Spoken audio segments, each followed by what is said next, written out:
coming home, I've done my time. Now I got to know what is and is it mine. If you receive my letter telling you I'll soon be free, then you know just what to do if you still want me.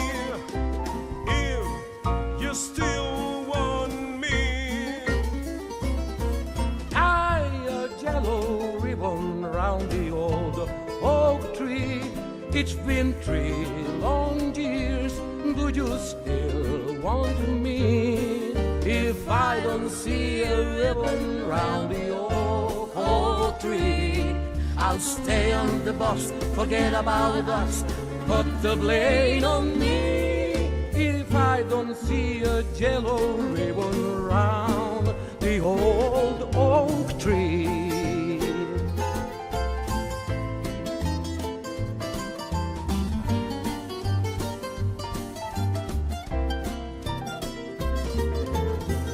Bus driver, please look for me, 'cause I couldn't bear to see what I might see. I'm really still in prison, and my life holds a key. A simple yellow ribbon's what I need to set me free. I wrote and told him, please tie a yellow ribbon round the old oak tree. It's been 3 long years. Do you still want me? If I don't see a ribbon round the old oak tree, I stay on the bus, forget about us, put the blame on me. If I don't see a yellow ribbon round the old oak tree.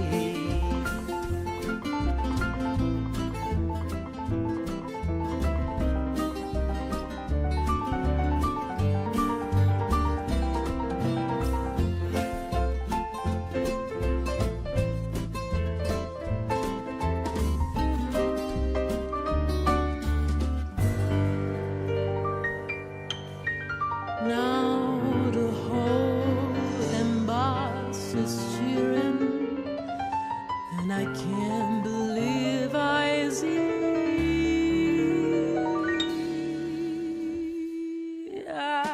100 yellow ribbons round the old oak tree.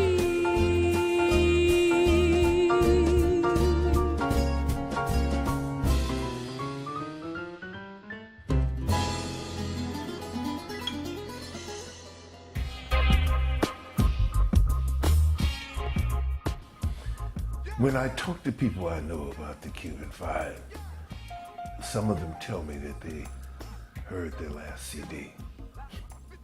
I said, no. Oh, you mean the basketball team?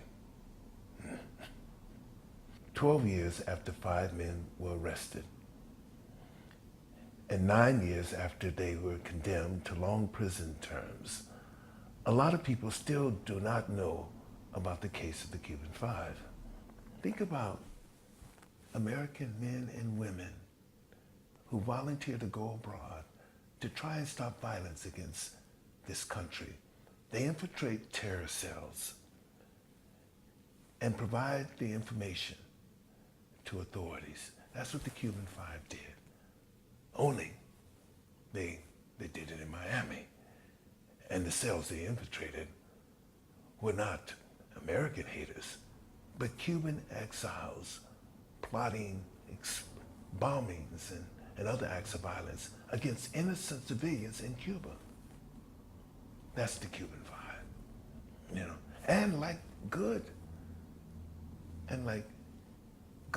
American agents, they pass this information on to headquarters, and headquarters in Cuba pass it on to the FBI, so that the Bureau could find the explosives that were destined to harm innocent citizens.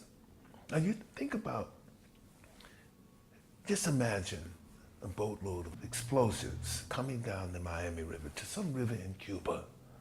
It's designed to harm innocent civilians and possibly foreign tourists and maybe even Americans.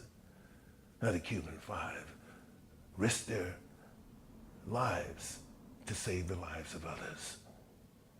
And if they had been Americans, they would have been awarded medals, become heroes. But they were arrested, tried, and condemned in Miami, where the chances of beginning in a fair trial on a scale of 1 to 10 was 0. On a hot, very hot Sunday afternoon, I went to Victorville, California, to visit one of the Cuban Five, Gerardo Hernandez. He's a brave, strong man who believes in fairness and justice. 7 years ago, when I met the wives of the Cuban Five, I promised that I would do all that I can. Their husbands receive justice. Today, I'm still here to say that I'm going to do all that I can to make sure that these men are released, sent home to their families, released from these deplorable conditions in prison and sent home to their families. That's what we all can do. We can make sure that justice is served right here. Men who were brave enough to come here and to fight for the safety of their fellow citizens in Cuba. This is the truth about the Cuban Five. The truth that isn't often told, but the truth about what the Cuban Five did. Let us all come together and find and work together to free the Cubans.